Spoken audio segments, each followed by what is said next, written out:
وأرشدنا إلى طريق المستقيم ورضي لنا الإسلام دينا إلى يوم القيامة وجعلنا من أمة محمد صلى الله عليه وسلم وأشهد أن لا إله إلا الله وحده لا شريك له وأشهد أن محمدا عبد الله ورسوله الذي بلغ الرسالة وأدى الأمانة ونصح الأمة وكشف بإذن ربه الغمة وتركنا على محجة البيضاء ليلها كنهارها لا يزيغ عنها إلا هالك ثم أما بعد فإن أصدق الحديث كتاب الله وخير الهدي هدي محمد صلى الله عليه وسلم وشر الأمور محدثاتها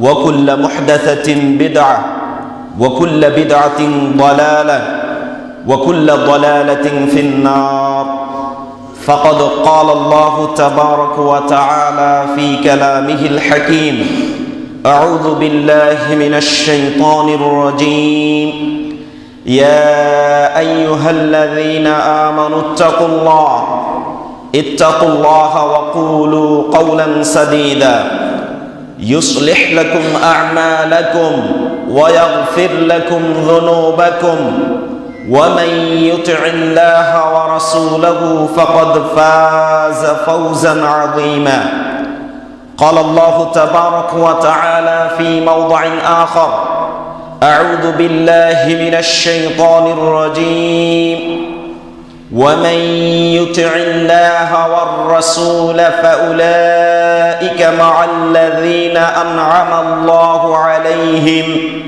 من النبيين والصديقين والشهداء والصالحين وحسن أولئك رفيقا الآية وقال النبي الأمين صلى الله تعالى عليه الصلاة والسلام في الأحاديث الصحيحة وعن أبي هريرة رضي الله تعالى عنه أن رسول الله صلى الله عليه وسلم قال كل أمتي يدخلون الجنة إلا من أبى قالوا ومن يأبى يا رسول الله قال من أطاعني دخل الجنة ومن عصاني فقد أبى رواه البخاري وعن أنس رضي الله عنه قال قال رسول الله صلى الله عليه وسلم لا يؤمن أحدكم حتى أكون أحب إليه من والده وولده والناس أجمعين رواه البخاري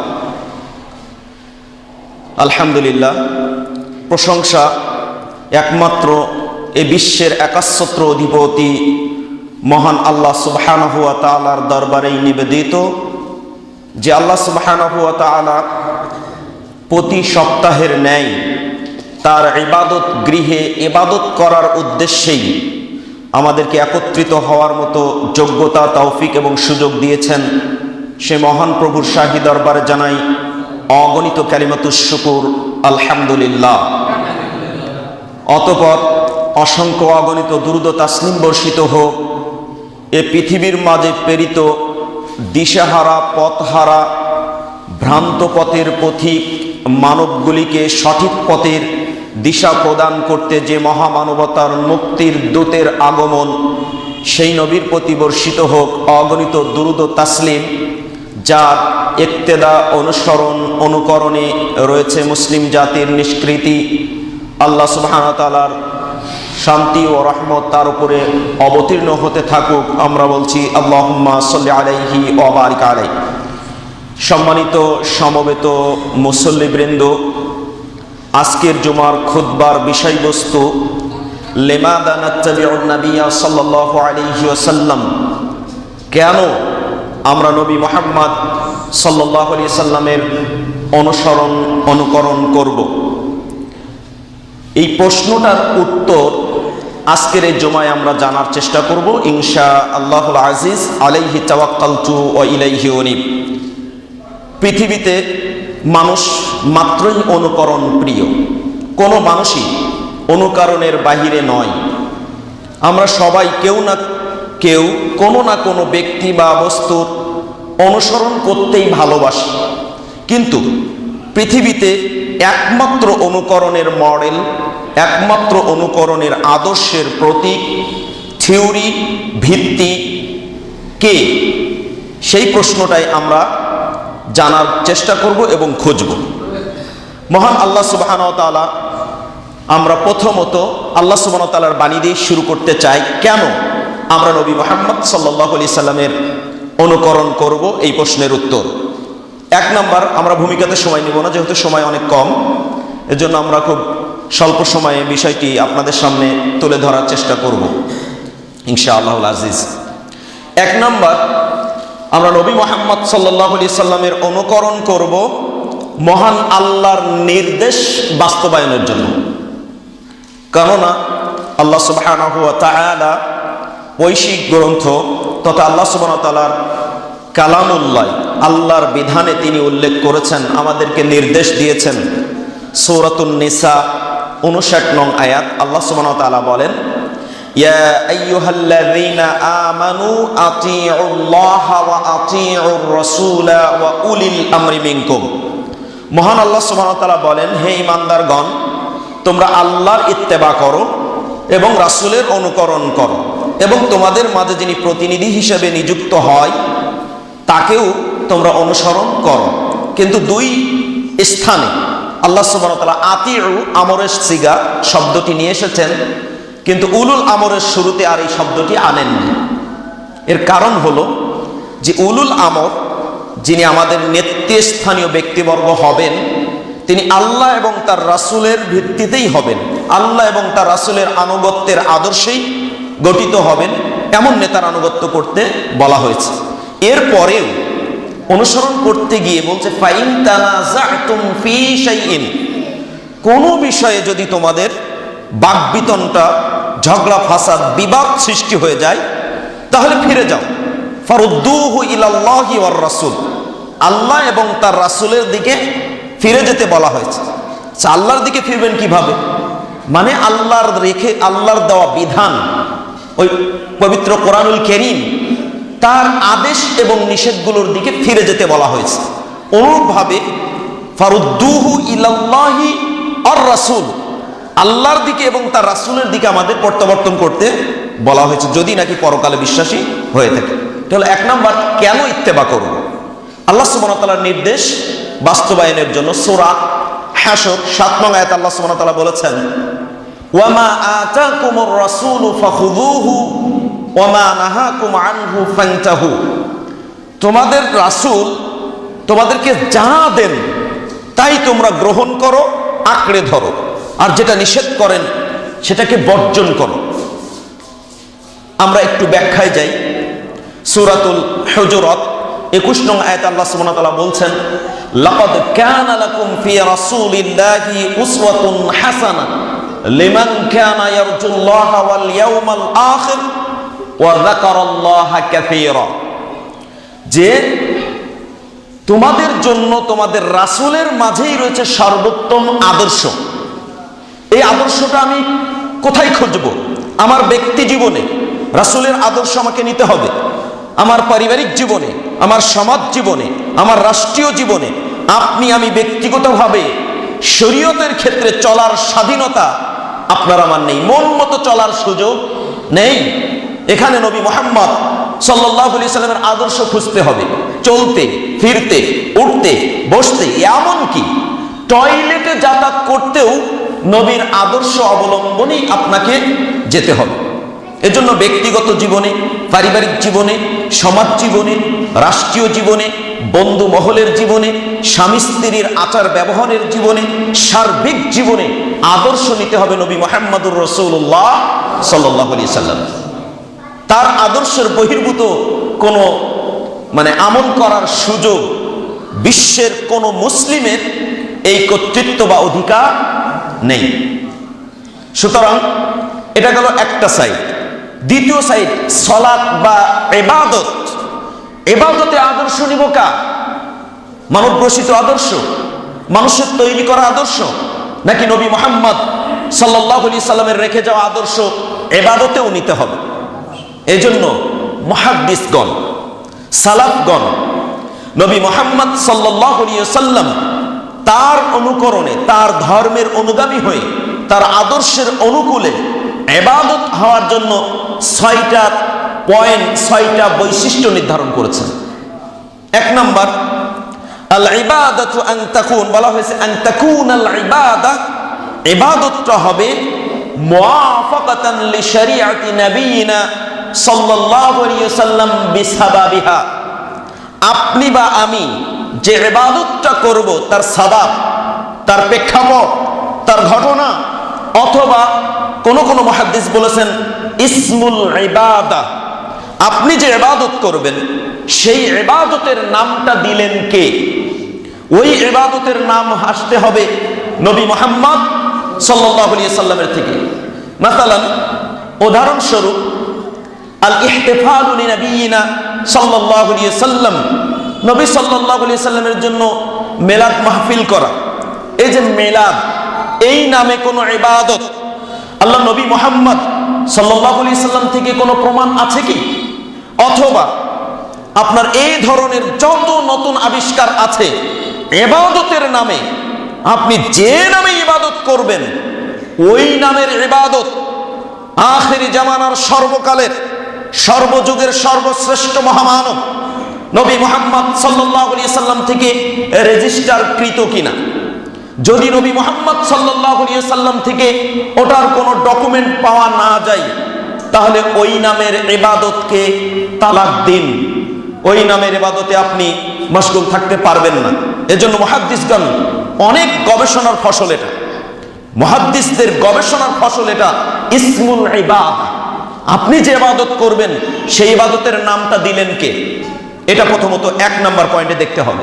number 2, জিনসুল ইবাদা, কেউ কেউ বলেছেন নাউউল ইবাদা, ইবাদতের প্রকার। আপনি যে প্রকারের ইবাদত করছেন, যেমন একটা উদাহরণ দেই, মানে বিস্তারিত বলার সুযোগ কম, শুধু ইঙ্গিত দিয়ে যাব মাত্র। নাউউল ইবাদা আও জিনসুল ইবাদা, জাতিগত ইবাদত বা প্রকারগত ইবাদত, এটাও হতে হবে নবী মুহাম্মদ সাল্লাল্লাহু আলাইহি সাল্লাম থেকে রেজিস্টার কৃত। যদি নবী সাল্লাল্লাহু আলাইহি সাল্লাম থেকে এটা রেজিস্টার কৃত না হয়, ওই প্রকারের ইবাদতে আপনি মশগুল থাকতে পাবেন না। তো নাউউল ইবাদা বা জিনসুল ইবাদার একটা প্রকার হলো, কোনো ব্যক্তি কোরবানির সময় ঘোড়া কোরবানি করছে, লা ইয়াজুজ, আপনার ঘোড়ার গোশত খাওয়া হালাল, সেটা একটা বিধান। কোরবানি করতে হবে 8 প্রকার জন্তু থেকে, আপনারা জানেন, ছাগল, ভেড়া, গরু এবং উট, প্রত্যেকটা নর এবং নারী মিলে 8টা হয়। এই 8 শ্রেণীর প্রাণী থেকে বলা হয়েছে মিন বাহিমাতিল আনআম ওয়া লিকুল্লি উম্মাতিন জাআলনা মানসাকা, প্রত্যেকটা জাতির জন্য এক একটা কি নির্ধারিত শিয়ার, একটা নিদর্শন, ইবাদতের একটা মানহাজ তৈরি করে দেওয়া হয়েছে। কেন? যে আল্লাহ তাদেরকে যে রিজিক দিয়েছেন চতুষ্পদ জন্তু থেকে, গৃহপালিত পশু থেকে, সেখান থেকে আল্লাহর নামে তারা কি করবে? কোরবানি করবে, যাবেও করবে। এর জন্য সূরা হাজ 34 নং আয়াত আপনারা খুলে দেখবেন। তো এই নাউউল ইবাদা, আরো বলি, আপনি ইবাদতের মধ্যে বিভিন্ন প্রকার নিয়ে আসছেন, যেমন কি 1 রাকাতে 100 বার, 1000 বার, 1,00,000 বার সূরা ইখলাস শেষ করতে হবে। এই প্রকারের ইবাদত দিলেন কে? ওযুর শুরুতে নিয়ত, গোসলের শুরুতে নিয়ত, সালাতের শুরুতে তালাফফুজ করে নিয়ত, এই প্রকারের ইবাদতটা দিলেন কে? নবী মুহাম্মদ সাল্লাল্লাহু আলাইহি সাল্লাম থেকে এর কোনো ডকুমেন্ট আছে কি? নবী সাল্লাল্লাহু আলাইহি সাল্লামকে পরবর্তী প্রজন্ম সাহাবায়ে কেরাম, তারা কি এই নামে কোনো ইবাদত, এই প্রকারের ইবাদত জানতেন? তার পরবর্তী প্রজন্ম তাবেঈন ইগম, তারা কি এই প্রকারের ইবাদত করতেন বা জানতেন? তাবেউত তাবেঈন, তারা কি এই প্রকারের কোনো ইবাদত করেছেন? যদি নাকি এর কোনো ডকুমেন্ট, এর কোনো দলিল, এর কোনো ভিত্তি, এর কোনো ফাউন্ডেশন, এর কোনো পর্চা না থাকে, তবে আপনাকে আমাকে ওই ইবাদত তালাক দিতে হবে। এটা হলো দ্বিতীয় কোয়ালিটি, নবীর কোয়ালিটিতে ইবাদত হওয়ার জন্য। নাম্বার 3, কদরুল ইবাদা, ইবাদতের পরিমাণ। আপনি যে ইবাদত করবেন নিজের মন মতো বাড়াতে পারবেন না, ইচ্ছা করলেই বেশি করতে পারবেন না। আপনি হয়তো বলবেন একটু বেশি করলে সমস্যাটা কি? কাজটা তো ভালো, কাজটা তো ইসলামেরই কাজ, দ্বীনের কাজ, ইবাদত করব, সমস্যা কোথায়? কিন্তু সমস্যা আছে, পরিমাণটা কার হতে হবে? নবী মুহাম্মদ সাল্লাল্লাহু আলাইহি সাল্লামের দেওয়া হতে হবে, তার থেকে রেজিস্টারকৃত হতে হবে। এজন্য ইবনু সিরিন সহিহ মুসলিমের মুকদ্দমাতে আপনারা পাবেন, তিনি বলেছেন ফালাউলাল ইসনাদু লাহাদামাদ্দিন, যদি নাকি শরীয়তের ফাউন্ডেশন, চেন, সিলসিলাতুর রিজাল, রাবিদের পূর্বাপর সম্পর্ক না থাকতো, তাহলে মানুষ তার মন মতো করে ইসলামকে তৈরি করত আর ইসলামের ফাউন্ডেশন ধ্বংস হয়ে যেত। এজন্য কদরুল ইবাদা, একটু উদাহরণ দেই। মক্কাতুল মুকাররমায় আমরা সকলেই কম বেশি ওখানে ছিলাম, কিছু মানুষ, আর অনেকেই ওখানে হজ ব্রত পালন করতে যেয়ে থাকি। তো মক্কাতুল মুকাররমায় যাওয়ার পর কাবা গৃহে প্রদক্ষিণ করতে হয় 7 বার। এখন আমাদের বাঙালি মানুষ বুদ্ধি বেশি, ইবাদতের ফাউন্ডেশন একটু চালাকি করে বলছে এত টাকা খরচ করে আসলাম মাত্র 7টা বার চক্কর দেওয়ার জন্য, এটা কি হয়? বিশেষ করে যদি যুবক শ্রেণীর মানুষ হয়, আমার তো শক্তি আছে, আমার তো পাওয়ার আছে, তাহলে আমি 7 বার দিব কেন? আমি 14 বার করবো, সমস্যা আছে? 100% সমস্যা। আবার মুরব্বীরা বলছেন আমি 7 বারও দিতে পারবো না। আমি মুরব্বী মানুষ, কষ্ট করে এত 7 বার করার দরকার আছে নাকি? 3 বার করলে সমস্যা কোথায়? কম করারও সুযোগ নেই, বেশি করারও কোনো সুযোগ নেই। নবী মুহাম্মদ সাল্লাল্লাহু আলাইহি সাল্লাম যে পরিমাণে আপনাকে ইবাদতটার ফাউন্ডেশন দিয়েছেন, ভিত্তি দিয়েছেন, ওই পরিমাণেই আপনাকে করতে হবে। আপনার বিবেক, আপনার মগজ, আপনার মন, আপনার সমাজ, আপনার পরিবার, আপনার মন মানসিকতা যদি ওর পক্ষে হয় তাতেও কোনো যায় আসে না, বিপক্ষ হলেও কোনো যায় আসে না, মানতে হবে আপনাকে, ইচ্ছাই হোক আর অনিচ্ছাই হোক। জোহরের সালাত 4 রাকাত, এখন বলছেন যে আমার জোহরের সালাত 4 রাকাত পড়বো কেন? 2 রাকাত পড়ি, কিন্তু এখানে কম বেশি করার কোনো সুযোগ আছে কি? নাই। অতএব পরিমাণ হতে হবে কার? নবী মুহাম্মদ সাল্লাল্লাহু আলাইহি সাল্লামের দেওয়া হতে হবে। এটা গেল 3 নাম্বার।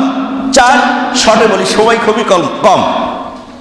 4 নাম্বার হলো আপনার কাইফিয়াতুল ইবাদা, ইবাদতের কোয়ালিটি, ইবাদতের পদ্ধতি। আপনি যে ইবাদত করবেন কার পদ্ধতিতে করবেন, কার শেখানো পদ্ধতিতে আপনি ইবাদত করবেন, এই পদ্ধতি হতে হবে কার? নবী মুহাম্মদ সাল্লাল্লাহু আলাইহি সাল্লামের। একটা উদাহরণ, ওযু করতে হয়, প্রথমত আমরা কি 2 হাত কবজি পর্যন্ত ধৌত করি, এরপরে গালে নাকে পানি দেই, মুখমণ্ডল ধৌত করি, এরপরে দেখা গেছে আমরা হাতের কনি পর্যন্ত 3 বার করে ধৌত করার পর মাথা মাসে করে শেষে যেয়ে পা ধৌত করি।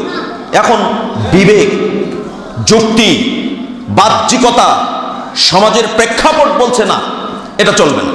কেন? আমি তো চলাচল করি পা দিয়ে, ময়লা আবর্জনা নাপাকি লাগলে পায়ে লাগে, অতএব আমি পা থেকে শুরু করব। প্রথমে পা ধৌত করব, এরপরে মাথা মাসে করব, মানে সম্পূর্ণ উল্টা করব। ইবাদতটা কি হবে? কখনোই নয়। কারণ কি? পদ্ধতির কি উল্টা। নবী মুহাম্মদ সাল্লাল্লাহু আলাইহি ওয়াসাল্লাম এই পদ্ধতিতে ইবাদতটা করেননি। সুতরাং এই পদ্ধতিতে যদি কেউ উল্টা নিয়মে করে, সেটা ওযুর ক্ষেত্রে হোক, সালাতের ক্ষেত্রে হোক, যে কোনো প্রকারের ইবাদত হোক না কেন, নবীর কোয়ালিটি বাদ দিয়ে অন্য কোয়ালিটি, অন্য মডেল, অন্য আদর্শ, অন্য থিওরি কেউ অবলম্বন করে ইবাদত করলে ইবাদতটা আল্লাহর দরবারে অ্যাকসেপ্ট যোগ্য নয়। এটা হলো 4 নাম্বার। 5 জামানুল ইবাদা, ইবাদতের সময়। কিছু ইবাদত আছে শরীয়তের যে আন তাকুনাল ইবাদাতু মুওয়াফাকাতান বিজামানিহা, যে ইবাদতের কিছু নির্ধারিত সময় আছে। জোহরের সালাত সূর্য ঢলে গেলেই পড়তে হবে। এখন আপনি যদি বলেন এই টাইমে ব্যবসা বাণিজ্য ভালো চলে, সারাদিন রোদ্রে কাজ কাম করে শরীরের একটা গ্লানি আছে, কষ্ট আছে, এই সময় করা যাবে না। আপনি বলছেন যে আসরের সময় গিয়ে করবো, হবে কি? এটা আপনার বাবার পৈতৃক সম্পত্তি, এটাকে আপনি আমার বাবার ঘর থেকে নিয়ে আসছেন যে আপনি মন মতো শরীয়ত মানবেন? সুযোগ নাই। আকিমিস সালাতা লিদুলুকিশ শামস, সূর্য ঢলে গেল, জোহরের সালাত শুরু। সালাত কি আমার আপনার ব্যক্তিগত কোনো পৈতৃক সম্পত্তি না, কারণ সালাতের ট্রেনিং দাতাকে স্বয়ং আল্লাহর পক্ষ থেকে জিবরিলকে পাঠিয়ে নবী মুহাম্মদ সাল্লাল্লাহু আলাইহি সাল্লামকে ট্রেনিং দেওয়া হয়েছে। আপনারা সুনানে আবি দাউদ খুলুন, 393 নং হাদিস, আমি বিস্তারিত বলবো না। জামানুল ইবাদা, হজ করতে হয় জিলহজ মাসে। কেউ যদি বলেন যে জিলহজ মাসে আমাদের দেশের ব্যবসা বাণিজ্য বা বিভিন্ন কার্যকলাপ এগুলো ভালো চলে, অতএব জিলহজ মাসে করা যাবে না, চলবে কি? চলবে না। ওই সময়ের সাথে ওটা কি সংশ্লিষ্ট রমাদান মাসেই আপনাকে সিয়াম পালন করতে হবে, সেটা চৈত্র মাসে হলেও। এখন আপনি যদি মনে করেন যে বাঙালি মানুষের ভাগ্যে চৈত্র মাসে পড়ে গেছে, সুবহানাল্লাহ, এত কষ্ট করে রোজা রাখা আমার পক্ষে সম্ভব না, মুরব্বী মানুষ এমনিই না খেয়ে থাকতে পারি না, তারপর বলছে চৈত্র মাসের দিন বড় রাত ছোট, হচ্ছে আমি পৌষ মাসে দিয়ে রাখবো, চলবে ইবাদত? চলবে না। কারণ নবীর জামানার উল্টো, নবী এই জামানায় এই সময়ে করেন ইবাদতটা। এটা হলো 5 নাম্বার। 6, মাকানুল ইবাদা, স্থানের সাথে কিছু ইবাদত আছে সংশ্লিষ্ট, ওই স্থানে গিয়ে আপনাকে ওই ইবাদত করতে হবে। জুমার সালাত জুমার মসজিদেই পড়তে হবে, অক্তীয় মসজিদ আদায় করলে জুমার সালাত হবে না। অনুরূপভাবে জিলহজ মাসে আপনি হজ করতে গেছেন, ঠিক, আরাফার ময়দানে অবস্থান হজের অন্যতম একটা রুকুন, কাবা ঘর প্রদক্ষিণ করা আর একটা রুকুন। এখন আপনি বলছেন এত কষ্ট করে বাঙালি মানুষ বা সারা বিশ্বের মানুষ কষ্ট করে সহ্য করে লক্ষ লক্ষ টাকা খরচ করে প্রতি বছর যাওয়ার দরকারটা কি? বাঙালি মানুষের কি টাকার অভাব? সবাই মিলে একটা কাবা বানাবো, এক জায়গায় আরাফার ময়দান তৈরি করব, আর ছাপা মারোয়া বানিয়ে নিব, আমরা এখানেই হজ করব, চলবে? চলবে না। কারণ কি? ওই ইবাদতটা মক্কাতুল মুকাররমা সৌদি আরবের সাথেই কি সংশ্লিষ্ট, সম্পৃক্ত, ওখানে গিয়েই আপনাকে ইবাদতটা করতে হবে। এই 6টা কোয়ালিটির আঙ্গিকে ইবাদত হতে হয়, তা না হলে আপনার মন মতো ইবাদত করলে ইবাদত গ্রহণযোগ্য নয়। তো আমরা নবী মুহাম্মদ সাল্লাল্লাহু আলাইহি সাল্লামের আনুগত্য করব 1 নম্বরে আল্লাহর নির্দেশ বাস্তবায়নের জন্য। সূরা মুহাম্মদ 33 নং আয়াত খুলুন, আল্লাহ বলছেন, ইয়া আইয়ুহাল্লাযীনা আমানু আতিউল্লাহ ওয়া আতিউর রাসূল ওয়া লা তুবতিলু আ'মালাকুম, আল্লাহ এবং তার রাসূলের আনুগত্য করো, খবরদার খবরদার, হুঁশিয়ারি সংকেত, মানে ভয়ঙ্কর সংকেত দিয়েছেন আল্লাহ সুবহানাহু ওয়া তাআলা, সতর্ক হয়ে যাও, সাবধান হয়ে যাও। আল্লাহ এবং তাদিও রাসূল মুহাম্মদ সাল্লাল্লাহু আলাইহি সাল্লামের আনিত বিধান উপেক্ষা করে অন্য পথ পন্থা মতাদর্শ মতাবলম্বী অবলম্বন করে তুমি তোমার আমলগুলোকে নষ্ট করে দিও। খুলুন সূরা মুহাম্মদ 33 নং আয়াত। এটা হলো 1 নাম্বার। 2, কেন নবী মুহাম্মদ সাল্লাল্লাহু আলাইহি সাল্লামের অনুসরণ করব? আপনারা জানেন, যখনই আপনার আমার হৃদয় থেকে আমাদের প্রাণটা বের হয়ে যাবে, সকল আত্মীয় স্বজন আপনাকে আমাকে কবরস্থ করতে ছুটে আসবে, ফ্রিজে ভরে রাখার জন্য নয়, সবাই নিয়ে যাবে কোথায়? মাটির নিচে ভরে দেওয়ার জন্য। তো মাটির নিচে রেখে আসার পরপরই আপনারা সহিহ মুসলিম খুলুন, একটা চমৎকার হাদিস আল্লাহ নবী মুহাম্মদ সাল্লাল্লাহু আলাইহি ওয়াসাল্লাম তার জীবদ্দশায় আমাদের জন্য রেখে গিয়েছেন, ছেড়ে দিয়েছেন, যে ভাবো, ভাবুকের ন্যায় চিন্তা করো। আল্লাহ নবীর এই হাদিস বর্ণনা করেছেন ইমাম মুসলিম রাহিমাহুল্লাহ, কোট করে তিনি মুসলিমে এটা নিয়ে এসেছেন, হাদিস নাম্বার 2870, 2870 নম্বর হাদিস। আল্লাহ নবী বলছেন, ইয়াতিহি মালাকান, যখনই মৃত ব্যক্তিকে কবরে রাখা হয় 2 জন ফেরেশতা সেখানে চলে আসেন, উপস্থিত হন। ফায়াজলিসানিহি, উঠিয়ে বসান। ফায়াসআলানিহি, এরপরে তাকে প্রশ্ন করতে শুরু করেন। আপনারা জানেন কবরের 3টা প্রশ্ন, অনেক মুরব্বিয়ানি কেরাম আছি, অনেক যুবক সম্প্রদায় আছে, স্মৃতিশক্তি প্রখর, এখনো বৃদ্ধ হয়ে গেছে তো কি হয়েছে, প্রবীণ কালে যুবক কালে কি করেছে তার পাই টু পাই মনে আছে, বলছে আমি এটা মুখস্থ করে নিয়ে চলে যাব। ওখানে মুখস্থ বিদ্যায় কাজ হবে? হবে না। ওখানে কাজ হবে ইমানের পাওয়ারে, ওখানে কাজ হবে আপনার আমলের পাওয়ারে। যদি আপনি ওখানে এই মুখস্থ বিদ্যা নিয়ে যান, বিন্দু মাত্র কোনো কাজে আসবে না।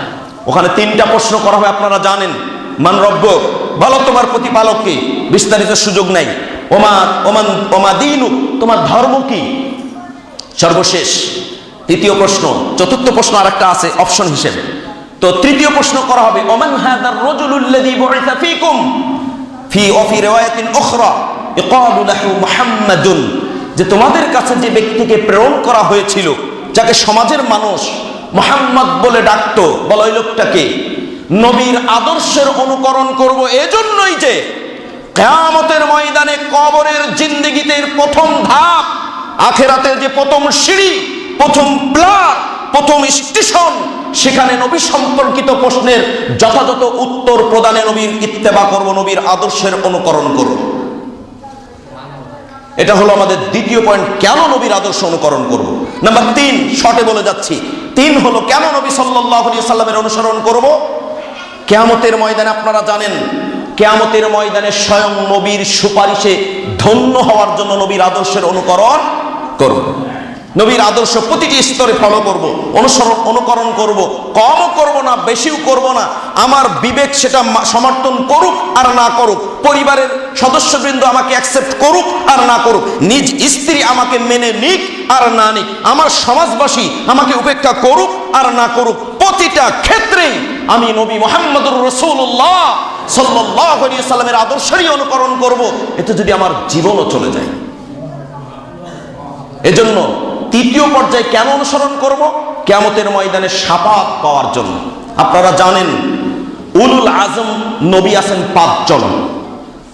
আদম আলাইহিস সালাতু ওয়াস সালাম, নূহ আলাইহিস সালাতু ওয়াস সালাম, ইব্রাহিম আলাইহিস সালাতু ওয়াস সালাম, ঈসা আলাইহিস সালাতু ওয়াস সালাম, সর্বশেষ আপনার আমার প্রিয় নবী মুহাম্মদ সাল্লাল্লাহু আলাইহি সাল্লাম।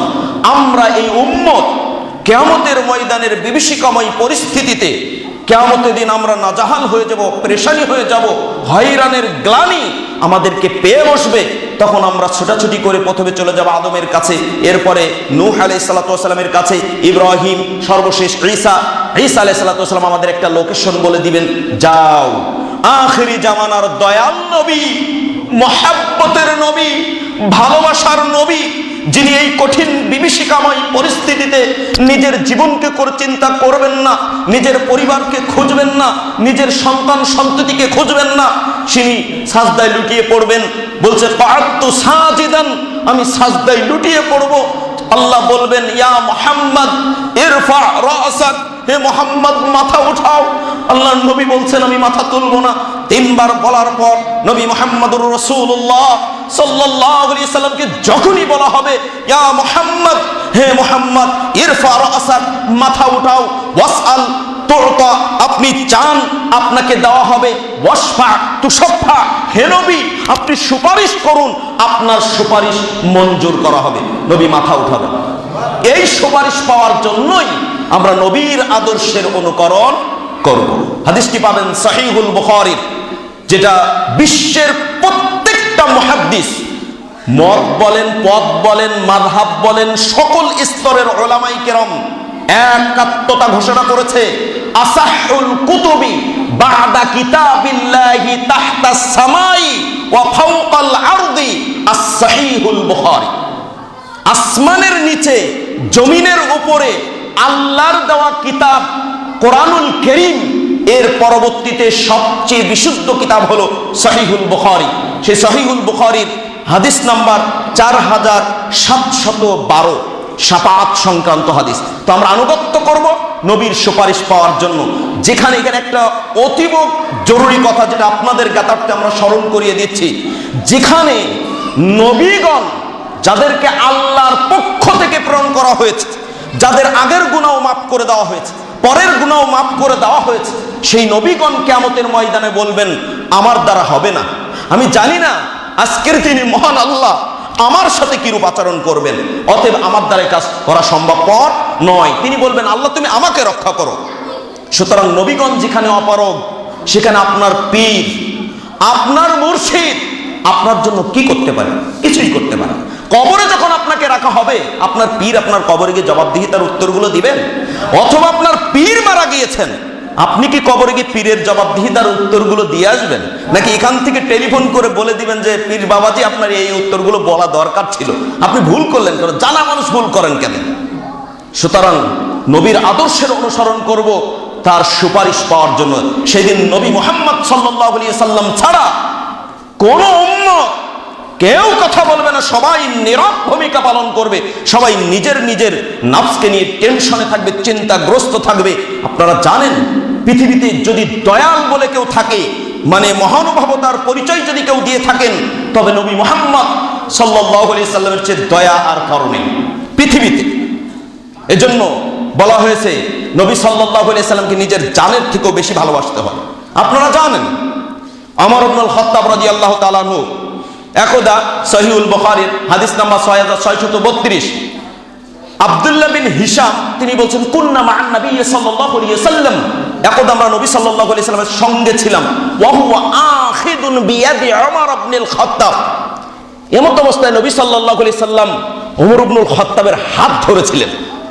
হাত যখন ধরে আছেন, বন্ধুর মতো আচরণ, সুযোগ পেয়ে ওমর ইবনে খাত্তাব রাদিয়াল্লাহু তাআলা আনহু বলছেন, ইয়া রাসূলুল্লাহ লা আনতা আহাব্বা ইলাইয়া মিন কুল্লি শাইইন ইল্লা মিন নাফসি। হে নবী, আপনি হলেন আমার কাছে আমার জানটা ছাড়া পৃথিবীর সকল কিছুর তুলনায় প্রিয়। নবী মুহাম্মদ সাল্লাল্লাহু আলাইহি সাল্লাম বলছেন, ফাকালা নবী সাল্লাল্লাহু আলাইহি সাল্লাম, লা ওয়াল্লাযী নাফসি বিয়াদিহি, না না না, তুমি মুমিন হতে পারো নাই হে ওমর, হাত্তা আকুনা আহাব্বা ইলাইকা মিন নাফসিক। ও ওমর, তোমার জানের তুলনায় আমি নবী যতক্ষণ পর্যন্ত তোমার প্রিয় ভাজন না হব ততক্ষণ তুমি মুমিন নও। কাকে বলছেন কথাটা জানেন? এমন একজন ব্যক্তিকে, যিনি ইসলামের খেলাফতের দায়িত্ব পেয়েছেন, এমন একজন ব্যক্তিকে বলছেন যিনি, যার কথার অনুকূলে মহান আল্লাহ সুবহানাহু ওয়া তাআলা কোরআনুল কারীমে একাধিক স্থানে আয়াত নাজিল করেছেন। মদের ব্যাপারে, পর্দার ব্যাপারে, মুনাফিকের জানাজা না পড়ার ব্যাপারে, এরপরে জিহাদের ময়দানে বন্দীদেরকে মুক্তিপণ না দেওয়ার ব্যাপারে, এছাড়াও আরো অনেকগুলো ক্ষেত্র রয়েছে যার শানে আল্লাহ স্বয়ং রাজি ও খুশি ছিলেন। সেই ব্যক্তিকে আল্লাহ নবী বলছেন, ওমর তুমি মুমিন হতে পারবে না যতক্ষণ তোমার প্রাণের থেকে বেশি আমি নবী প্রিয় না হবে। কাকে বলছে জানেন? নবী মুহাম্মদুর রাসূলুল্লাহ সাল্লাল্লাহু আলাইহি সাল্লাম একদা বলছেন, জাবের রাদিয়াল্লাহু তাআলা তিনি বলেন, নবী সাল্লাল্লাহু আলাইহি সাল্লাম বলেছেন, দাখালতুল জান্নাতা, একদা আমি জান্নাতে প্রবেশ করলাম, ফারাআইতু ফিহা কাসরান আও দারান মিন যাহাবিন, সেখানে প্রবেশ করেই স্বর্ণের তৈরি একটা প্রাসাদ, একটা ঘর আমি দেখতে পেলাম। তখন আমি জিজ্ঞেস করলাম, কুলতু লিমান হাদাল কাসর, এই দুর্গটি, এই প্রাসাদটা, এই ঘরটা কার? সাহাব ফেরেশতারা আমাকে জানালো, এটা আলী ওমর ইবনুল খাত্তাব, ওমর বিন খাত্তাবের। ফাআরাদতু আন আদখুলা, আল্লাহ নবী বলছেন আমার ইচ্ছা হলো, মনের প্রবল আগ্রহ হলো যে আমি ঘরটায় প্রবেশ করি, কিন্তু ফাযাকারতু গায়রাতাক, ওমর রাদিয়াল্লাহু তাআলা আনহুর কাছে এসে বলছেন, ওমর তোমার যে একটা আত্মমর্যাদা আছে এটা আমার স্মরণ এসে গেল, তখন আমি আর প্রবেশ করি নাই। ফাবাকা ওমর ইবনুল খাত্তাব রাদিয়াল্লাহু তাআলা আনহু, ওমর রাদিয়াল্লাহু তাআলা কাঁদতে শুরু করলেন, বলছেন, ইয়া রাসূলুল্লাহ আওয়া আলাইকা ইগাদ, আপনার উপরেও কি মনে করেন আমি আত্মমর্যাদাশীল? এটা কি আপনি মনে করেন? সহিহুল বুখারী 6092, সুনানুত তিরমিজি 3689 নম্বর হাদিস, সেখানে একটু বিস্তারিত ব্যাখ্যা এসেছে। বলা হচ্ছে যে এটা আরবের একজন যুবকের জন্য। আল্লাহ নবী বলছেন, আমি তো আরবি এবং আমি যুবক এবং আমি কুরাইশ গোত্রেরই। শেষে গিয়ে বলা হলো এটা ওমরের জন্য। তাহলে এমন ব্যক্তিকে বলছে যার জন্য জান্নাতে ঘর বরাদ্দ আছে, সেই ব্যক্তিকে বলছেন। কাকে বলছে দেখেন, সুনানুত তিরমিজি খুলুন, 3686 নম্বর হাদিসে আল্লাহ নবী বলছেন যে লাউ কানা বাদি নবিয়্যুন, আমার পরবর্তীতে যদি কোনো নবী আসতো, লাকানা ওমর ইবনুল খাত্তাব, তাহলে সেটা ওমর ইবনুল খাত্তাবই হতো। এবং মুসনাদে আহমদে হাদিসটা এসেছে 17405। এবার আসুন, এমন ব্যক্তিকে বলছে যাকে দিকে ইবলিস পর্যন্ত ভয় করতো ওই রাস্তায় চলাচল করতে। সহিহুল বুখারী 3294 নম্বর হাদিস, সহিহ মুসলিম 2396, 2397 নং হাদিস। আল্লাহ নবী বলছেন যে একদা নবী সাল্লাল্লাহু আলাইহি ওয়াসাল্লামের কাছে কিছু গায়িকা, তারা গান বাজনা করছিল আর নাচানাচি করছিল এবং আওয়াজকে উঁচু করছে। এমন অবস্থায় অনুমতি চাইলেন ওমর ইবনুল খাত্তাব। ওমর রাদিয়াল্লাহু তাআলা আনহুর আওয়াজ শুনেই তারা সব ঢোল তবলা নিজেদের পাছার নিচে দিয়ে বা নিতম্বের কাছে দিয়ে বসে পড়ল। তারপর ওমর ইবনুল খাত্তাব প্রবেশ করার পর বলছে, নারীদেরকে ধমক দিয়ে বলছেন, এই মহিলারা তোমরা আমাকে ভয় করো, অথচ তোমাদের পাশে এমন একজন নেতা উপস্থিত, তাকে ভয় করো। তখন আল্লাহর নবী ওমরকে ডাক দিয়ে বলছেন, ইয়া ওমর শোনো, মা লাকিয়াকা শাইতানু কাত্তু সালিকান ফাজ্জান ইল্লা সালাকা ফাজ্জান গায়রা ফাজ্জিক। হে ওমর, এই নারীরা তো পড়ে মরুক, এরা তো সাধারণত একদম দুর্বল চিত্তের মানুষ। স্বয়ং ইবলিস সে ভয় পায় তোমার সাথে সাক্ষাৎ করতে ওই রাস্তায়, যে রাস্তায় তুমি চলাচল করো, সে ওই রাস্তা ত্যাগ করে অন্য রাস্তা দিয়ে চলাচল করে। তো এমন একজন ব্যক্তিকে আল্লাহর নবী বলছেন, ওমর তুমি মুমিন হতে পারবে না যতক্ষণ তোমার জানের থেকে বেশি আমি প্রিয় না হব। তো নবী সাল্লাল্লাহু আলাইহি ওয়াসাল্লাম ক্বাবলা কুল্লি শাইইন হাত্তা আবাইনা ওয়া উম্মাহাতিনা ওয়া আওলাদিনা ওয়া বানাতিনা আল গারজ লিকুল্লি শাই। কেন এই লোকটাকে এত বেশি ভালোবাসবো? ভালোবাসার একমাত্র কারণ, কিয়ামতের ময়দানে কেউ আমাদেরকে খুঁজবে না। খুঁজবেন কে? দয়াল নবী, এজন্য তাকে বেশি ভালোবাসতে হবে, নিজের জানের থেকেও বেশি ভালোবাসতে হবে। সহিহ বুখারীর 15 নম্বর হাদিসে বলা হয়েছে, লা ইউমিনু আহাদুকুম হাত্তা আকুনা আহাব্বা ইলাইহি মিন ওয়ালিদিহি ওয়া ওয়ালাদিহি ওয়ান নাসি আজমাইন। তোমাদের কেউ প্রকৃত মুমিন হতে পারবে না যতক্ষণ পর্যন্ত না তার পিতামাতা, সন্তান, সন্ততি সহ তার জানের তুলনায় এবং সমগ্র মানুষের তুলনায় আমি রাসূল বেশি প্রিয়ভাজন না হব। তো নবীকে কেন ভালোবাসবো? শাফাত পাওয়ার জন্য নবীর আদর্শের আমরা অনুকরণ করব। নাম্বার 4, কেন নবী মুহাম্মদ সাল্লাল্লাহু আলাইহি সাল্লামের অনুসরণ করব? অনুসরণ করব এই কারণেই, আপনারা জানেন আল্লাহ সুবহানাহু ওয়া তাআলা একটা সূরা নাজিল করেছেন, সূরাতুল কাউসার। হাউজে কাউসার আমরা বলি, মানে ঝর্ণা, একটা কূপ, একটা সুমিষ্ট পানির ধারা। আল্লাহ নবীকে মালিক বানিয়ে দিবেন কিয়ামতের ময়দানে। সুবহানাল্লাহ। ইন্না আ'তাইনাকাল কাউসার, হে নবী নিশ্চয়ই আপনাকে প্রদান করেছি, মানে করা হয়ে গেছে, অটোমেটিক দিয়ে দিয়েছেন আল্লাহ সুবহানাহু ওয়া তাআলা। তো আল্লাহ নবী মুহাম্মদ সাল্লাল্লাহু আলাইহি সাল্লাম বলছেন, এই হাদিস পাবেন সহিহুল বুখারীর 7049 নম্বর হাদিস, মানে হাউস সংক্রান্ত অধ্যায়। আমরা কেন নবী সাল্লাল্লাহু আলাইহি ওয়াসাল্লামের অনুসরণ করব? কিয়ামতের ময়দানে নবীর হাত থেকে পেয়ালা ভর্তি পানি পান করার জন্য। সুবহানাল্লাহি বিহামদি। আল্লাহ নবী বলছেন, আনা ফারিতুকুম আলাল হাউদ, আমি তোমাদের আগেই কি ঘাটে কি অপেক্ষমান থাকবো। মান মাররা আলাইয়া, আমার পাশ দিয়ে যেই অতিক্রম করবে, শারিবা মিন্নি কাসান মামলুআন, সেই আমার কাছ থেকে কি করবে? পেয়ালা ভর্তি পানি পান করবে। যে একবার পান করবে আর জীবনে তার তৃষ্ণা আসবে না।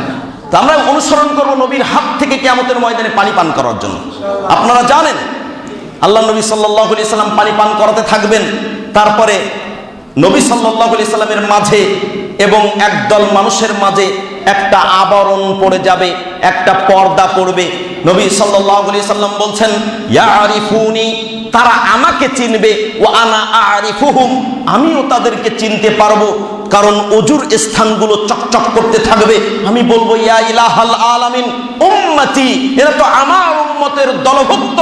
আল্লাহ সুবহানাহু ওয়া তাআলার পক্ষ থেকে বলা হবে, নবী তুমি জানো না, তুমি যখন চলে এসেছো তখন তোমার দিনের মাঝে এরা নতুনত্ব তৈরি করে, এরা দিনের মাঝে সংযোজন বিয়োজন করে, তোমার দিনকে খণ্ড বিখণ্ড করে, জনগণকে ধোঁকা দিয়ে বোকা বানিয়ে এরা তোমার পথ থেকে হাজারো মাইল দূরে সরিয়ে দিয়েছে। তখন নবীকে আমরা পূর্বেই ঘোষণা দিয়েছি, নবী হলেন দয়ার নবী, মহব্বতের নবী, ভালোবাসার নবী, করুণার নবী। এত বুজদিল হওয়া সত্ত্বেও ওই সময় নবী মুহাম্মদ সাল্লাল্লাহু আলাইহি সাল্লাম বজ্র কণ্ঠ ধারণ করে বলবেন, সুহকান সুহকান সুহকান লিমান বাদদালা দীনি লিমান গায়্যারা দীনি, দূর হয়ে যাও, আমার দিনকে যারা চুরমার করেছে, দিনের ভিতরে নতুনত্ব প্রবেশ করিয়েছে, দিনের ভিতরে সংযোজন বিয়োজন করেছে, তারা দূর হয়ে যাও। নবীর অনুসরণ করতে হবে হাউজে কাউসারের পানি পান করার জন্য। নাম্বার 5, কেন অনুসরণ করব? নবী মুহাম্মদ সাল্লাল্লাহু আলাইহি সাল্লামের অনুসরণ করব এজন্যই যে আমাদের ইবাদতটা যেন আল্লাহর দরবারে গ্রহণযোগ্য হয়, কবুল হয়। এজন্য, কারণ নবীর কোয়ালিটিতে আমরা পূর্বেই বলে ফেলেছি, নবীর কোয়ালিটিতে ইবাদত না হলে ইবাদত গ্রহণযোগ্য হবে না। 6, কেন অনুকরণ করব? আপনারা জানেন সবার আগে আমরা জান্নাতে প্রবেশ করব ইনশাআল্লাহ। সবার আগে জান্নাতে প্রবেশ করার জন্য নবী মুহাম্মদ সাল্লাল্লাহু আলাইহি সাল্লামের অনুকরণ করব। নবী মুহাম্মদ সাল্লাল্লাহু আলাইহি সাল্লামের বিখ্যাত সাহাবী আবু হুরায়রা রাদিয়াল্লাহু তাআলা আনহু, সহিহ মুসলিমে এসেছে হাদিসটি, 1865 নম্বর হাদিস। নবী সাল্লাল্লাহু আলাইহি সাল্লাম বলছেন, নাহনুল আখিরুনা আল আউয়ালুনা ইয়াউমাল কিয়ামা, আমরা সবার শেষে এসেছি, কিয়ামতের ময়দানে সবার আগে হব, অগ্রগামী হব। ওয়া নাহনু আউয়ালুন নাসি নাদখুলুল জান্নাহ, আর আমরাই হব প্রথম উম্মত যারা সবার আগে কি জান্নাতে প্রবেশ করব। সুবহানাল্লাহ। তারপর নবী সাল্লাল্লাহু আলাইহি সাল্লামের অনুসরণ করব সবার আগে জান্নাতে প্রবেশ করার জন্য। নাম্বার 7, কেন অনুসরণ করব? নবী সাল্লাল্লাহু আলাইহি সাল্লামের সাথে একই সাথে জান্নাতে থাকার জন্য। সুবহানাল্লাহ। আপনারা জানেন সূরা আন-নিসা 69 নম্বর একটা হাদিস এসেছে, আয়াত এসেছে, এবং সুনানুল বাইহাকি শুআবুল ঈমান অধ্যায়ে একটা হাদিস এসেছে। এই হাদিসের প্রেক্ষাপট অনুপাতে আয়াতটা এসেছে। একজন সাহাবী এসে বলছেন, ইয়া রাসূলুল্লাহ, আপনার সাথে যখন থাকি তখন খুব ভালো লাগে, কিন্তু যেই আপনার থেকে চলে যায় আমার জান মাল সন্তান সন্ততি সব কিছুকে উপেক্ষা করে আপনাকেই বেশি ভালোবাসি, কিন্তু আপনার সাথে মিলিত না হওয়া পর্যন্ত আমার এই চাঞ্চল্যতা মন, আমার এই উদাসীন মন, আমার এই পাগলপাড়া মন ঠান্ডা হয় না, খুব বিচলিত অনুভব করি আমি। হে রাসূলুল্লাহ, আমি আরো স্মরণ করি যে আপনিও মারা যাবেন, আমরাও মারা যাব, আপনার মর্যাদা হবে উচ্চ তবকায়, সবচেয়ে উচ্চ আসনে আপনি প্রতিষ্ঠিত থাকবেন, জান্নাতে থাকবেন, আর আমরা থাকবো নিচের পর্যায়ে, আপনাকে দেখতে পাবো না, কলিজাটা ফেটে যাবে ইয়া রাসূলুল্লাহ। নবী মুহাম্মদ সাল্লাল্লাহু আলাইহি ওয়াসাল্লাম তিনি উত্তর দিলেন না। ওহী নাজিল হলো, আল্লাহ সুবহানাহু ওয়া তাআলা সূরা নিসার 59 নং আয়াত নাজিল করে দিলেন, তারপর ওই ব্যক্তিকে সুসংবাদ দিলেন কি, ওয়া মান ইউতি'িল্লাহা ওয়ার রাসূলা ফাউলাইকা মা'আল্লাযীনা আন'আমা আল্লাহু আলাইহিম মিনান নাবিয়্যিন ওয়াস-সিদ্দীকিন ওয়াশ-শুহাদা'i ওয়াস-সালিহিন ওয়া হাসুনা উলাইকা রাফীকা। আল্লাহর নবী আয়াত তেলাওয়াত করে এই ব্যক্তিকে বললেন, আবশির ইয়া ফুলান, সুবহানাল্লাহ, যে যারা আল্লাহ এবং তার রাসূলের ইতাআত করবে, অনুকরণ অনুসরণ করবে, তাদের অবস্থান হবে নবীদের সাথে, শহীদদের সাথে, সিদ্দিকদের সাথে, সম্পরণশীল ব্যক্তিদের সাথেই তাদের হাসর হবে, এবং এরা হলো কতই না উত্তম সহচর, কতই না উত্তম সঙ্গী। সুনানুত তিরমিজি হাদিস নাম্বার 2385, আনাস রাদিয়াল্লাহু তাআলা আনহু তিনি বলছেন যে জাআ রাজুলুন ইলান নবী সাল্লাল্লাহু আলাইহি ওয়াসাল্লাম, আল্লাহ রাসূল সাল্লাল্লাহু আলাইহি ওয়াসাল্লামের কাছে, নবীর কাছে একজন ব্যক্তি আসলো, এসে বলছে, ইয়া রাসূলুল্লাহ, হে আল্লাহ রাসূল, মাতা কিয়ামুস সাআ, কিয়ামত কখন সংঘটিত হবে? আল্লাহ রাসূল সাল্লাল্লাহু আলাইহি ওয়াসাল্লাম ফাকামা নবী সাল্লাল্লাহু আলাইহি ওয়াসাল্লাম ইলা সালাত, সালাতে দাঁড়িয়ে গেলেন, কোনো উত্তর দিলেন না। এরপরে সালাত শেষ করে তিনি বলছেন, আইনা সাইলু আন কিয়ামিস সাআ, কিয়ামত সম্পর্কে প্রশ্ন করা ব্যক্তিটা কই? ওই ব্যক্তি দাঁড়িয়ে বলছে, ইয়ার আনা ইয়া রাসূলুল্লাহ, হে আল্লাহ রাসূল, আমি। আল্লাহ রাসূল বললেন, ওমা আ'দাত্তা লাহা, কিয়ামতের জন্য তোমার প্রিপারেশন কি, তোমার প্রস্তুতি কি আছে? ওই ব্যক্তি বলল, ইয়া রাসূলুল্লাহ, মা ইস্তা'দাততু লাহা কাবীরা সালাতিন ওয়ালা সাওমিন, হে আল্লাহর নবী, ব্যাপক আকারের কোন সালাত নিয়ে আমি প্রস্তুতি নিতে পারি নাই, ব্যাপক আকারের সিয়াম আদায় করতে পারি নাই, ব্যাপক কোন ইবাদত আমার নেই, তবে ইল্লা আন্নী উহিব্বুল্লাহ ওয়া রাসূলা, তবে আমি আল্লাহ এবং তার রাসূলকে ভালোবাসি। আল্লাহ নবী কি বললেন? আল মারউ মা'a মান আহাব্বা, ব্যক্তি তার সাথেই হাসর হবে, তার সে যাকে ভালোবাসে। আবার বলছেন, আনতা মা'a মান আহবাবতা, তুমি যাকে ভালোবাসো তার সাথেই তোমার কি হবে? হাসর হবে। সুবহানাল্লাহ।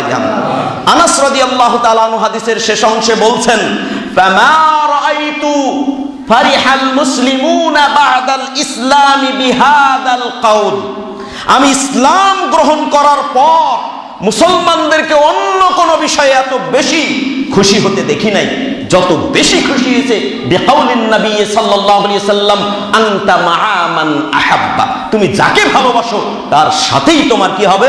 হাসর হবে। এই কথাই যতটা খুশি হয়েছে। সুবহানাল্লাহি বিহামদিহি। অতএব নবীর আদর্শকে ভালোবাসো, নবীর কোয়ালিটিকে ভালোবাসো। কেন ভালোবাসবো? এখানে আপনি বলা একটা কথা না বললেই নয়, যদিও সময় শেষের দিকে, অতীব গুরুত্বপূর্ণ একটা কথা, অতীব মানে এত জরুরি কথাটা, যেটা না বললেই নয়।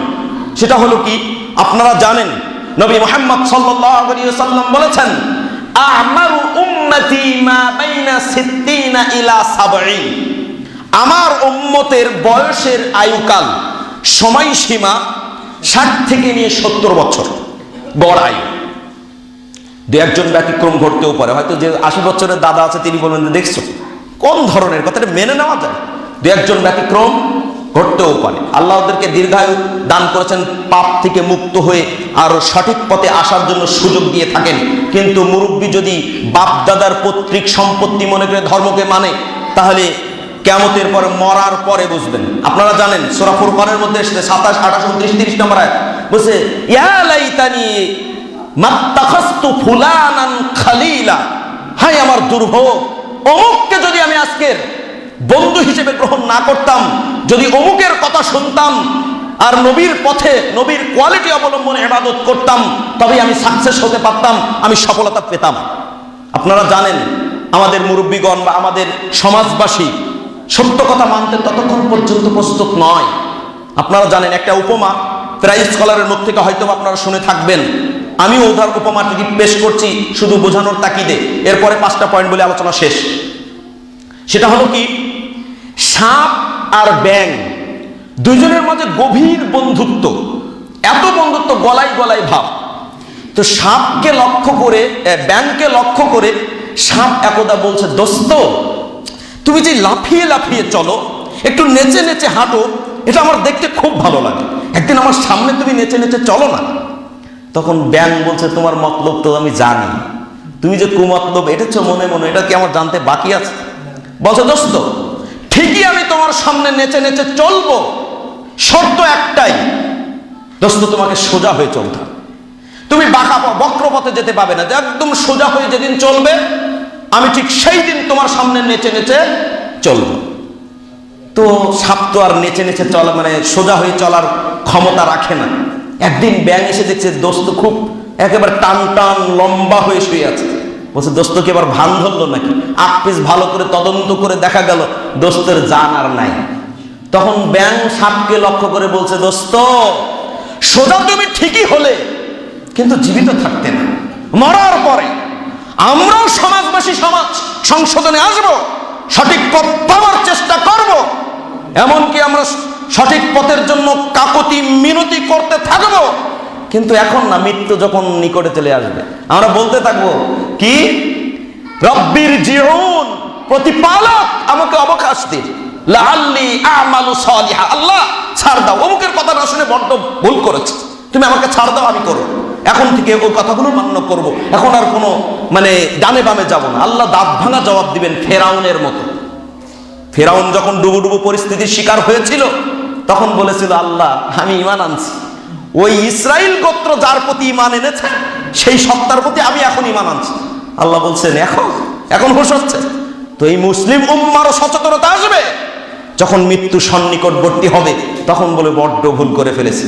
আর যদি জবতুল মুজতামা হয়, সামাজিকতার প্রবল চাপ থাকে, তারপরও সে ইসলাম গ্রহণ করতে পারে না, সঠিক পথে আসতে পারবে না, যেমন জোটেনি আবু তালেবের ভাগ্যে। সামাজিকতার চাপ যখন মৃত্যুর মুহূর্তে শায়িত, তখন আবুল আহাব বা সাইবা বলছে শেষ মুহূর্তে বাপদাদা ধর্ম ছেড়ে দিবে। এরকম সামাজিকতার চাপের কারণে অনেক সময় মানুষ হকের পথে আসতে পারে না। এ সংক্রান্ত একটা স্বতন্ত্র আলোচনা আছে, সত্য গ্রহণে বাধা সমূহ, সেদিকে যাচ্ছি না। তো বলছিলাম যে 60 বছর বা 70 বছর জিন্দেগিতে মানুষের 5টা ধাপ আছে, 5টা স্তর আছে। 1 নম্বর সিন্নুদ দেহেক, হাসি তামাশার বয়স। আপনার নবজাতক শিশু যখন হলো 3 মাস 4 মাস বয়স হলে দূর থেকে একটু ইশারা দিবেন, একটু দাঁত দেখাবেন, একটু নিজেই হাসার চেষ্টা করবেন, সে আপনাকে মুচকি হাসি ছাড়া আর কিছুই উপহার দিবে না। হাসির বয়স। 2 সিন্নুল লাহবে ওয়াল লাহবে, তামাশার বয়স, খেলাধুলার বয়স। যখনই সন্তানের বয়স 1 থেকে 1.5 বছর বা 2 বছর হয়ে যায়, এখান থেকে নিয়ে 4-5 বছর বয়স পর্যন্ত বা 7 বছর 8 বছর বয়স পর্যন্ত একটা বাচ্চার টার্গেটই থাকে খেলাধুলা, অনর্থক সময় ব্যয় করা, বই পড়তে চায় না, সবসময় ছবি এটা ওরা পিকচার ইত্যাদি দেখা দিয়ে সে ব্যস্ত। খেলাধুলার বয়স। শর্টে বলে যাচ্ছি। 3 সিন্নুত তাজাইয়ুন, চাকচিক্যতার বয়স, অর্থাৎ সৌন্দর্য প্রদর্শনের বয়স। আপনার ছেলে আপনার মেয়ে এই মাত্র কি প্রাপ্তবয়স্ক হতে যাচ্ছে, ওই মুহূর্তে তার দেখবেন তার যে মানে সাজগোজ আয়নার সামনে কতবার যায় আর আসে, মাথার চুল এদিক দিয়ে দেয় আবার এদিক দিয়ে দেয়, না হয়নি আবার এইভাবে যায় আর আসে, লিপস্টিক এমনি দিতে হবে, টিপটা না বাঁকা হয়ে গেছে, আবার আয়নার কাছে যায়। চাকচিক্যতার বয়স। এই বয়সে এসেই যুবক, এই বয়সে এসেই মা বোনেরা, যুবতী সমাজ কার আদর্শ অবলম্বন করছেন? আমরা বলেছিলাম প্রতিটা ক্ষেত্রে, প্রতিটা মুহূর্তে আপনার ব্যক্তি জীবনে পারিবারিক জীবনে, সমাজ জীবনে, রাষ্ট্রীয় জীবনে, আধ্যাত্মিক জীবনে, সার্বিক জীবনে নবীর আদর্শের বাস্তবায়ন করাই হলো নবী মুহাম্মদ সাল্লাল্লাহু আলাইহি সাল্লামের অনুকরণ করা। এই বয়সে এসে আপনি ওই খেলোয়াড়ের আদর্শ নিলেন কিভাবে? এই বয়সে এসে আপনি সিনেমার ডায়লগ দেওয়া ব্যক্তিদের আদর্শ নিলেন কিভাবে? কোন খেলোয়াড় কোন স্টাইলে চুল কাটে সেই স্টাইল অবলম্বন করলেন কোন দুঃসাহসে? যুবক, এই সাহস তোমার আসে কোথা থেকে? এত বড় কলিজা হয় কোথা থেকে তোমার? জেনে রাখুন, আমরা পৃথিবীতে মানুষ যারা এসেছি, আমরা স্থানে বাস করি না, আমরা সময়ে বাস করি, সময়ে আসি, সময়ে শেষ। যে জায়গা সেই জায়গা আজও পড়ে আছে। আবুল আহাব অথবা সাইবার মতো বড় বড় নেতৃস্থানীয় ব্যক্তিবর্গ যারা মক্কা মুকাররমায় এসেছে, ওই জায়গা আজও আছে, কিন্তু সেই সময়টা নেই। ও সময়ে এসেছে, সময়ে চলে গেছে। সুতরাং সময় থাকতেই নবীর আদর্শ অবলম্বনে জীবন গঠন করুন। নাম্বার 4, 5টা ধাপের 4র্থ ধাপ হলো সিন্নুত তাকাসুর, অর্থাৎ আধিক্যতার বয়স। যখনই আপনার বয়স 25-এর কোটায় পৌঁছে যায়, বাবা মা জোর করে হলেও বিয়ে দিয়েছেন, বিয়ে করতে চায় না, করবে কেন? ওদিকে তোর অবৈধ সম্পর্ক আছে, ও যে ভার্সিটির বিভিন্ন মেয়ের সাথে অবৈধ কুকর্মে লিপ্ত, বিয়ে করতে চাইবে না। ওর তো তৃপ্তি মেটে, ওর তো মনের খোরাক মেটে। এই জন্য বাবা মা বিয়ে দিতে চাইলেও বলেন বিয়ে করবো না। আপনার মেয়ে হোক আর ছেলে হোক, অভিভাবক পক্ষ আপনারাও দায়ী আছে। সুতরাং এটা হলো আধিক্যতার বয়স। এবং বিয়ে যখন দিয়ে দিল, তখন সবারই টার্গেট, দেখো বিয়ে শাদী করে ফেলেছে, ভবিষ্যৎ প্রজন্ম আসবে, কিছু সম্পত্তি পুঞ্জি করো, এক জায়গায় করো, ভবিষ্যতে তোমার সন্তান কেমনে চলবে? 1 টাকা আছে 5 টাকা করো, 5 টাকা আছে 10 টাকা করো, 20 টাকা আছে 100 টাকা করো, এভাবে বাড়ানোর তাকিদ। সিন্নুত তাকাসুর, অর্থাৎ আধিক্যতার বয়স বাড়াতে হবে। 25তম বয়স থেকে নিয়ে 39তম বয়স পর্যন্ত মানুষের এটা থাকে। সর্বশেষ 5 নম্বর ধাপ সিন্নুল তাহরিস, সিন্নুত তাহরিস, লালসার বয়স। এটা মৃত্যুর আগ পর্যন্ত শেষ হয় না। নবী মুহাম্মদ সাল্লাল্লাহু আলাইহি সাল্লামের হাদিস থেকে প্রমাণ পাওয়া যায়, কলবুশ শাইখ শাবুন আলা হুব্বিস নাতাইন, 2টি জিনিসের লালসা, 2টি জিনিসের ভালোবাসা বৃদ্ধকেও যুবকে পরিণত করে। একজন খুঁড়িয়ে খুঁড়িয়ে লাঠি ধরে চলাচল করে দাদা মানুষ, এখন যদি বলেন দাদি তো দীর্ঘদিন মারা গেছে, এখন অমুক বাড়ির সকিনা আপনার সাথে বিয়ে করতে রাজি হয়েছে, লাঠি ছেড়ে দিয়ে বলে আমার জৈবন এখনো শেষ হয়নি। দীর্ঘদিন বেঁচে থাকার একটা লালসা। আরেকটা হলো তাহরিস আল হিরসু আলাল মাল, সম্পত্তির লালসা।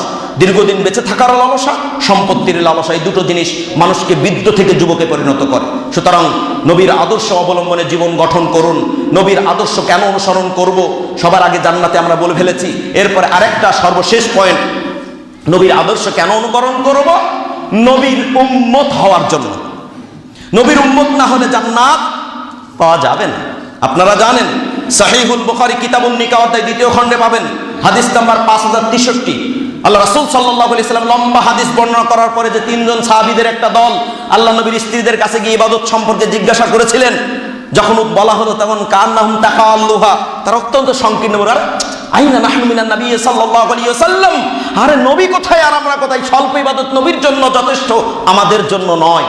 একজন রাতভর ইবাদত করবে, সারা জীবন একজন রোজা রাখবে, আর একজন স্ত্রীদের সাথে বিবাহ বন্ধনে বিচ্ছেদ করলো যে আমি বিবাহই করব না।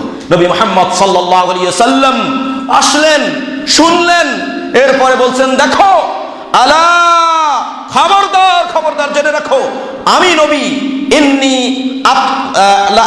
আখশাকুম লিল্লাহি ওয়া আতকাকুম লাহু, তোমাদের চেয়ে আমি রাসূলুল্লাহকে বেশি ভয় করি, তোমাদের মাঝে আমি সবচেয়ে বেশি পরহেজগার।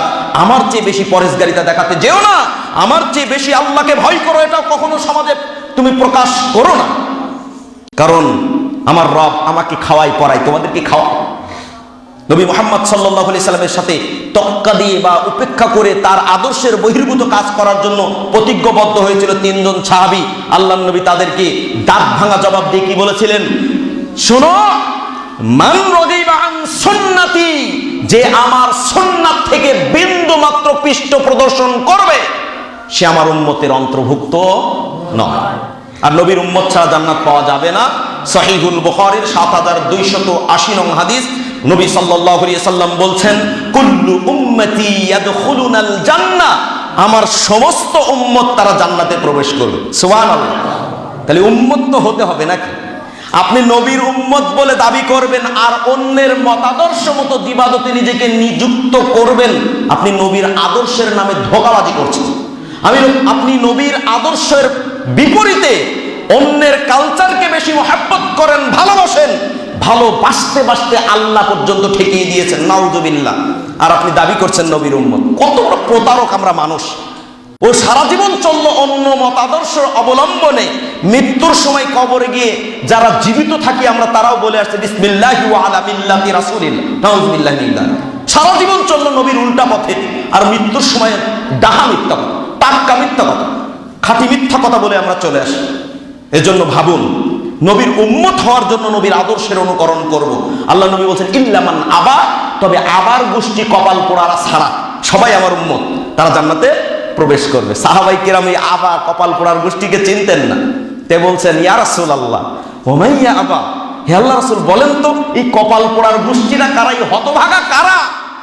আল্লাহ নবী বলছেন যে আপনার মতো মানুষকে যারা মানতে চায় না, আপনার মতো ইমামকে যারা মানতে চায় না, যে ইমাম ফেরেশতাদের ইমামতি করলেন, যিনি স্বয়ং আরশে আযিমে গিয়ে আমাদের জন্য সালাত নিয়ে আসলেন, আল্লাহ যে নবী উহুদের ময়দানে রক্ত ঝরালেন, তায়েফে রক্ত ঝরালেন, বদরের প্রান্তে যে নবী হাত তুলে দোয়া করে আল্লাহর কাছে দোয়া করছিলেন, দুইজন সাহাবী আবু বকর উমর ডানে বামে পিঠে হাত দিয়ে বলছেন ইয়া রাসূলুল্লাহ ইয়াকফিকা দুআইক, হে আল্লাহর নবী আপনার দোয়া যথেষ্ট হয়েছে, আর লাগবেন, আপনি যে দোয়া করেছেন আপনার রব আপনার দোয়ায় সাড়া দিবেন। সেই নবীকে তোমার ইমাম মানতে ভালো লাগে না? ওই নবীর আদর্শ অবলম্বনে যে কেউ চলবে না, এটা সাহাবাই কেরাম বুঝতেন না। তাই জিজ্ঞেস করছেন হে আল্লাহ নবী বলেন তো এই কপাল পোড়ার গোষ্ঠীরা কারা? আল্লাহ নবী বললেন তারা হলো ওরা মান আতানি দাখালাল জান্নাহ, যারা আমার আনুগত্য করবে, অর্থাৎ আমার রেখে যাওয়া আদর্শ, আমার বলা কথাগুলো, আদেশগুলোকে মান্য করবে, আমার নিষেধগুলোকে বর্জন করে চলবে, ওরা আমার সাথেই জান্নাতে থাকবে। সুবহানাল্লাহ। আর যারা আমার বিরুদ্ধচারণ করবে, ওভারটেক করবে, ওরা কপাল পোড়ার গোষ্ঠী, ওদের ভাগ্যে জান্নাত জুটবে না।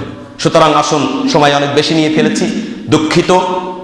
একটা বিষয়কে আসলে সঠিকভাবে সাজিয়ে গুছিয়ে বলার জন্য দীর্ঘ সময় প্রয়োজন হয়।